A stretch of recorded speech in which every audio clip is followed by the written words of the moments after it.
Assalamualaikum warahmatullahi wabarakatuh. Bismillahirrahmanirrahim. Insyaallah kali ini kita akan sama-sama belajar tentang keutamaan memberikan sedekah fi sabilillah, di jalan Allah Subhanahu wa taala.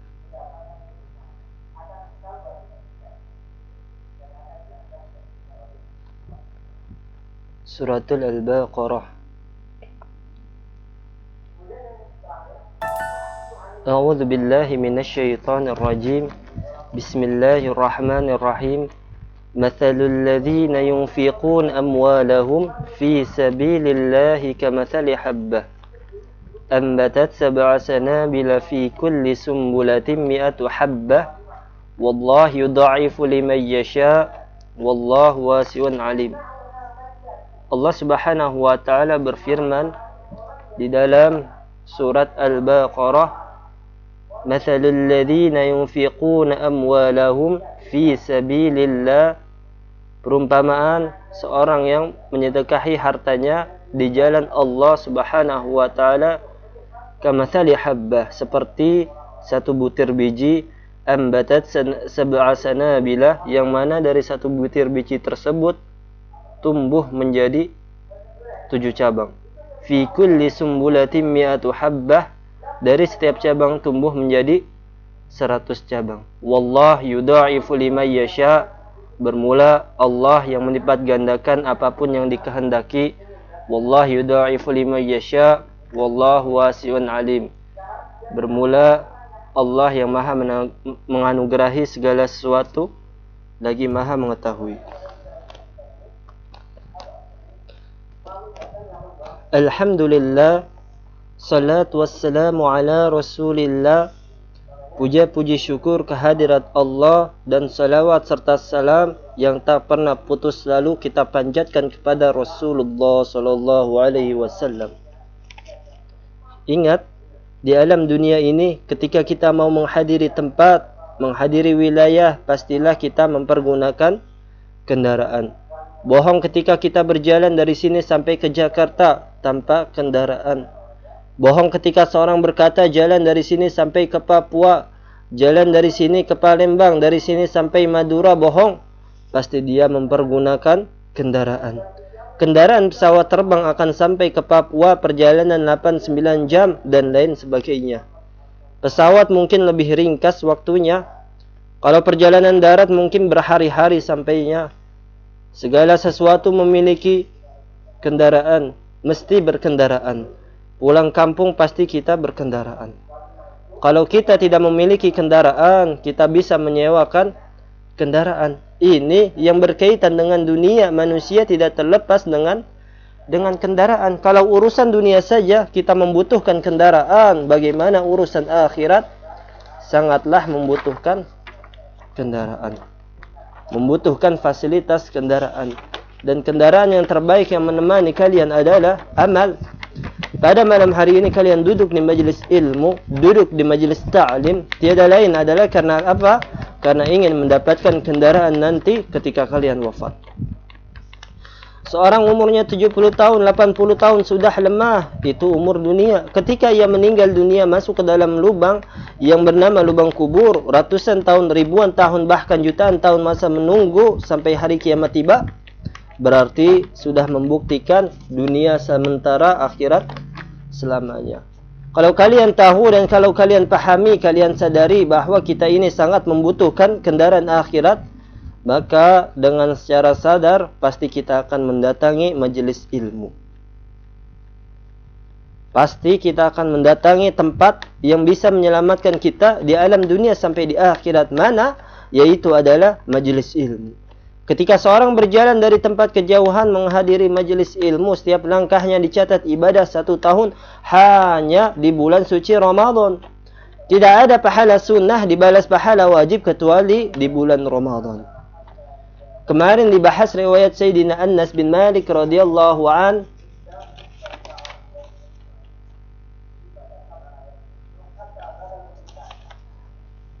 Dalam hadis hasan, hadis yang baik, seorang yang hadir di majelis ilmu Barang siapa seorang yang duduk di majelis ilmu di bulan suci Ramadan, kataballahu lahu, akan dicatat oleh Allah, oleh malaikat Allah daripada setiap langkah ibadah 1 tahun. Ketika di rumah kita berapa langkah jalan ke majelis ilmu? 10 langkah, 30 langkah sudah ketahuan pahalanya untuk apa? Untuk bekal akhirat. Jangan pernah puas ketika kalian beramal untuk amal akhirat sebagaimana kalian tidak pernah puas untuk bekal dunia. Berapa banyak manusia yang merasa puas untuk urusan dunianya, namun mereka tidak pernah puas dengan urusan akhiratnya. Di mana ketika bekerja mereka membela-belakan umurnya, usianya, namun ketika yang berkaitan dengan urusan akhirat, mereka tidak paksakan itu. Na'udzubillah summa na'udzubillah.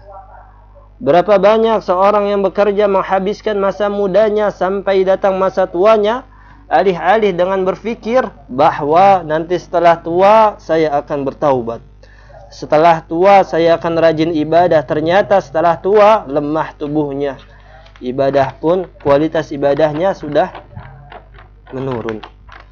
Ada orang yang umur 30 tahun, umur 35 tahun bilang, nanti saya akan ibadah kalau sudah tua. Astagfirullah. Kualitas ibadah itu ketika kalian masih muda, masih nikmat dalam beribadah. Ada orang umur 30 tahun, dari umur 30 tahun dipakai nonton TV, dipakai jalan-jalan, dipakai nongkrong, dipakai buat hal-hal yang buruk. Dari umur 30 tahun mungkin dia ibadah cuma 10 tahun. Berarti 20 tahun itu yang tidak berkualitas. Dari 10 tahun itu diayak ikhlas atau tidak ibadahnya itu, sedekahnya, apanya. Ternyata yang ikhlas hanya 3 tahun. Dari 3 tahun itu diayak lagi kekhusyuannya. Ternyata khusyuknya hanya 1 tahun. Masya Allah, dari 30 tahun hanya 1 tahun ibadah kita yang berkualitas. La ilaha illallah Muhammadur Rasulullah.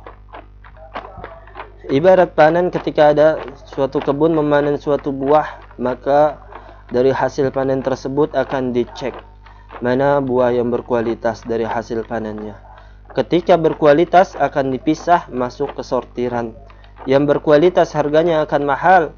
Ketika yang tidak berkualitas, kalian bisa lihat 10.003 buah-buahan di jalanan itu sudah sortiran semua. Yang mahal tuh di mall, dan pada akhirnya mata manusia terkecoh dengan kemurahannya. Ternyata pas dimakan ajib, nggak ada manis-manisnya.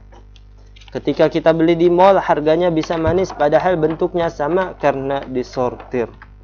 La ilaha illallah Muhammadur Rasulullah. Kita berpikir kalau di dunia kita butuh kendaraan, kita mau ke Jakarta kita naik motor, kita butuh kendaraan. Di akhirat pun kita membutuhkan kendaraan.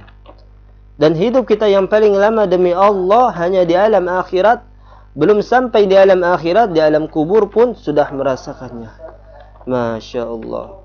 Maka perbanyaklah tabungan akhirat. Bawalah hartamu untuk kematianmu.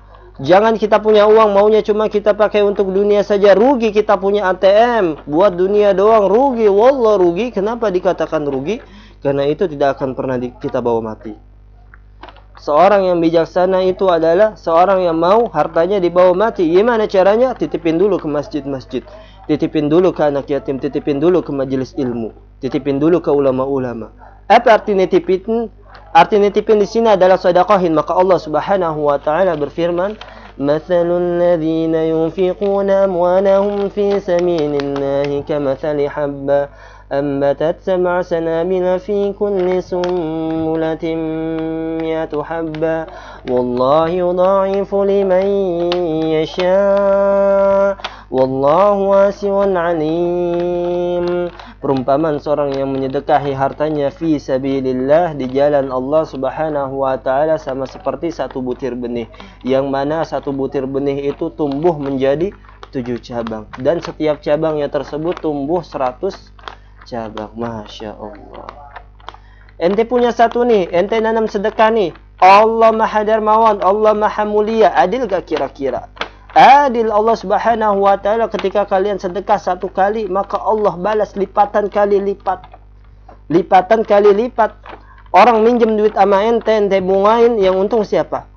Yang untung ente. Tapi kalau Allah Subhanahu wa ta'ala nguntunginya gak tanggung-tanggung, dikasih untungnya lebih lebih dahsyat dari orang. Bunga bank dengan bunganya Allah masih kalah. Investasi dunia, orang nanam saham di perusahaan efek Jakarta itu paling bunganya nggak ada yang nyampe 100%. Tapi Allah Subhanahu wa Ta'ala memberikan 1.000.000%. Masya Allah. Makanya disebutnya adalah tijaratan tabur. Perniagaan yang tidak pernah merugi adalah perniagaannya Allah Subhanahu wa Ta'ala. Sedekah, berbuat baik, hadir majelis, itu masuk kategori perniagaan Allah Subhanahu wa Ta'ala. Masya Allah. Diriwayatkan dari Sayyidina Ali bin Abi Thalib karamallahu wajhah radhiyallahu an, ma min du'a illa bainahu wa bain Allah Ta'ala hijab hatta yusalli sahibuhu ala Muhammad فإذا فعلوا ذلك خرقوا الحجاب واستجيبوا له الدعاء. Ma min du'a, tidak ada setiap doa, illa bainahu wa bainallahi ta'ala hijab, tidak ada setiap doa kecuali antara doa dengan Allah itu ada penghalangnya. Sehingga yusalli sahibuhu ala Muhammad, sehingga ia bacakan salawat kepada Rasulullah sallallahu alaihi wasallam.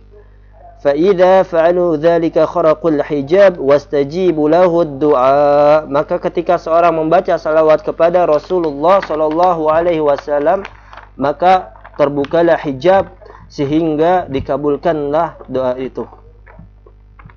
Adakah keterkaitannya tentang sedekah dan salawat kepada Rasulullah? Sangat ada. Banyak seorang yang bersedekah tidak menyertakan Rasulullah dalam sedekahnya. Ketika seorang bersedekah menyertakan Rasulullah, sedekahnya pasti ikhlas, pasti baik, pasti benar, gak mengharapkan sesuatu, gak mengucapkan tentang manusia. Yang ia ucapkan adalah catatan Allah Subhanahu wa Ta'ala. Banyak orang yang berbuat kebaikan pengen catatan manusia, makanya pengen amalannya disebut-sebut oleh manusia. Jadilah kalian beramal seperti kalian membuang kotoran. Pernah gak ente seumur hidup dari masa kecil sampai sebesar ini, kalau buang air itu atau buang kotoran kalian ingat-ingat, nih hari Senin buang kotorannya ini, warnanya ini? Tidak, menjijikan sekali. Menjijikan sekali. Ketika kalian buang air besar, nggak langsung diingat-ingat, langsung dibuang, disiram ke toilet. Maka ketika kalian beramal seperti itu, berbuat baik seperti itu, seperti kalian sudah tidak punya amal lagi. Beramal tapi udah dilupain. Itu pahalanya lebih besar, lebih mulia, lebih berkah. Karena ketika seorang berbuat seperti itu, maka dia akan memicu dirinya berbuat baik lagi. Dia lupa amal baiknya. Kalau dia ingat-ingat kemarin baru sedekah 1 juta, kemarin 2 juta, diingat lagi besok pas mau sedekah, mikir kemarin saya baru sedekah tuh, maka akan timbul ketidaksemangatan dalam berbuat kebaikan. Padahal, Masya Allah, hidup kita paling lama di alam kubur. Dalam hikayat 50.000 tahun di alam kubur, wallahu a'lam. Naik lagi ke alam mahsyar, nanti ketika sangkakala dibunyikan oleh malaikat Israfil, 50.000 lagi masa menunggu. Cukup tuh duit 50.000? Nggak cukup. Kalau kita jenius, otak kita berpikir secara jernih, kalau kita kerja pengen kita dapat UMR, upah minimum regional, itu urusan dunia kita. Kenapa urusan akhirat kita nggak mau punya tabungan lebih banyak? ATM akhirat kita, ATM duniamu akan kau tinggal, ATM akhiratmu yang kamu butuhkan. Maka dari itulah, kalau kita butuh dunia, peganglah dunia. Kalau kita butuh akhirat, peganglah akhirat. Dan lebih baik dari itu semua adalah Rabbana atina fid dunya hasanah wa fil akhirati hasanah wa qina adzabannar. Kalau ente dalam 1 bulan penghasilan 2,5 juta, ente juga harus beramal lebih banyak dari itu. Jadi dalam 1 hari ente harus sedekah, harus berbuat kebaikan. Jangan ngomong sama istri kalau mau berbuat kebaikan, gak bakal nyambung. Gak bakal nyambung, karena ketika ente sedekah, ente udah punya istri, nanti istri ente ngomong, bang, jangan gede-gede, bang, jangan banyak-banyak. Ini penghalang berbuat kebaikan. Berbuat kebaikan, sedekah, tangan kanan memberi, tangan kiri jangan pernah tahu.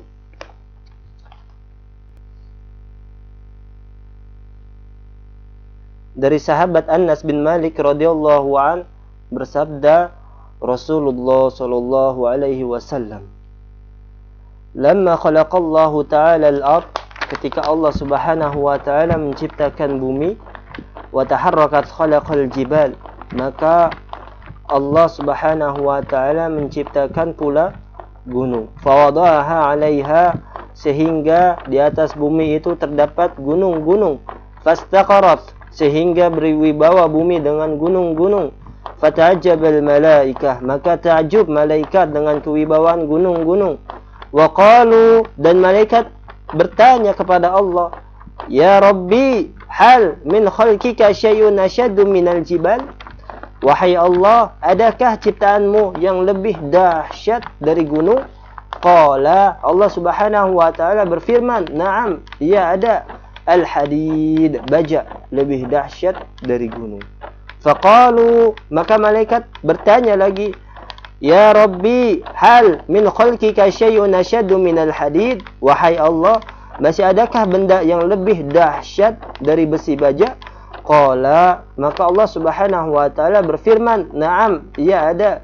An-nar, api, mampu membakar baja." Gunung itu kalah dahsyat kalah dengan baja, karena gunung mampu diratakan dengan baja. Namun baja masih kalah dahsyat, kata Allah, dengan apa? An-nar, api. Lumer, sebesi apapun, sebaja apapun, kalau dibakar dengan api, takluk, lumer. Maka Allah berfirman, ada yang lebih dahsyat dari baja, yaitu api. Faqalu, maka malaikat bertanya lagi, "Ya Rabbi, hal min khalqika syai'un min asyaddu minan nar?"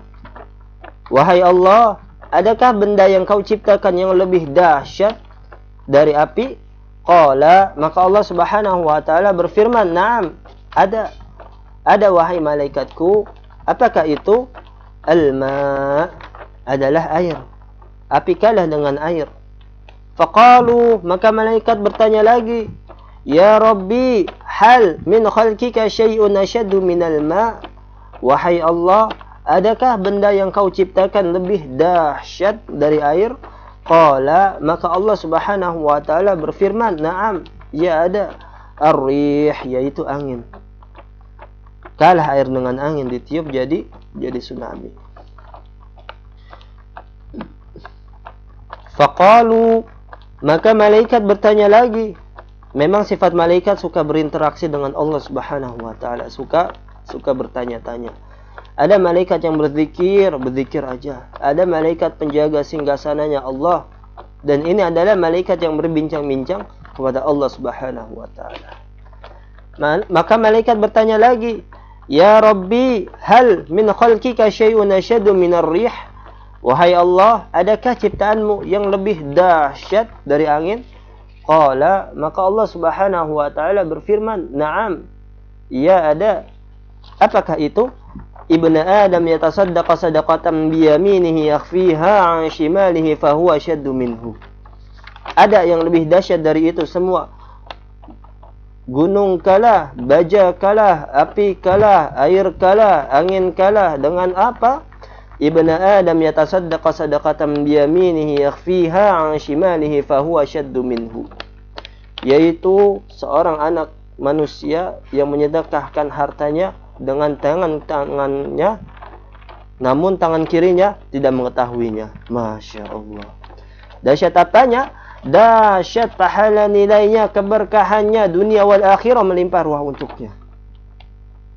Jadi ketika kalian berbuat baik, jangan ada yang tahu, hanya Allah yang tahu. Kebanyakan amal kita kan ketahuan sama orang. Masya Allah.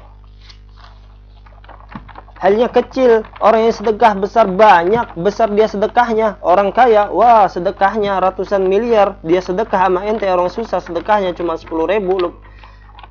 Lebih mulia mana? Lebih mulia ente, Masya Allah. Bayangkan kenapa kalau lebih mulia al-fuqara? Karena buat dirinya aja susah. Orang kaya 100 miliar, dia masih punya triliunan rupiah. Jadi Allah nggak melihat besar kecilnya dalam beramal. Tapi yang Allah lihat itu adalah kesungguhannya dalam beramal. Tahu sejarahnya Qadab? Sejarahnya Nabi Ibrahim alaihissalam. Ketika beliau dibakar oleh Raja Namrud, siapa yang nolongin? Mau tahu gak siapa yang nolongin? Siapa? Kodok yang nolongin. Maka kodok dalam hadis sahih Al-Imam Bukhari, ada puluhan hadis yang mengharamkan daging kodok. Mengapa? Mau tahu mengapa? Karena ketika Nabi Ibrahim alaihissalam mau dibakar oleh Raja Namrud, sang kodok ini ngambil air di mulutnya. Ketika ngambil air, beliau sang kodok yang mulia ini ngambil air sedikit, beliau tiupin ke api. Bayangin, kodok kalau nyemprot ke api sebesar itu, mati gak itu api? Mati gak? Gak mati apinya sebesar itu, tapi Allah muliain dari niat tulus sang kodok. Sehingga kodok itu semua keturunannya dimuliakan oleh Allah Subhanahu wa taala. Maka Allah Subhanahu wa taala sejukkan api di tubuhnya Nabi Ibrahim alaihi salam karena niat tulus. Di bulan Ramadan kita diajarkan oleh Allah Subhanahu wa taala melalui teladan Rasulullah sallallahu alaihi wasallam dengan apa? Dengan berbuat kebaikan. Sekali lagi di bulan suci Ramadan kita diperintahkan oleh Allah untuk berbuat kebaikan dan jadikan harta kalian, uang kalian bisa dibawa mati. Kalau ada orang yang bertanya, emang bisa uang dibawa mati? Jawabannya bisa. Bisa. Kalau mau dibawa mati, titipin dulu ke tempat-tempat kebaikan. Suatu saat kalian wafat, kalian akan mengambil keuntungan sebagaimana kalian menanam saham, kalian meyakini bahwa keuntungan itu ada. Itu keuntungannya fata morgana, karena kalian tidak akan melihat itu semua di alam dunia ini. La ilaha illallah Muhammadur Rasulullah. Semoga Allah memuliakan kita semua sehingga jamaah majelis Rasulullah sallallahu alaihi wasallam ketika wafat didatangi oleh Rasulullah sallallahu alaihi wasallam. Semoga jamaah majelis zikrullah semuanya yang cinta majelis zikrullah, yang cinta nasihat gurunya, sebelum kita wafat Rasulullah sallallahu alaihi wasallam hadir di tengah-tengah kita sehingga mata kita memandang beliau dan senyum. Ketika senyum, malaikat Israel mencabut roh kita dalam keindahan la ilaha illallah Muhammadur Rasulullah. Wallahu a'lam bishawab.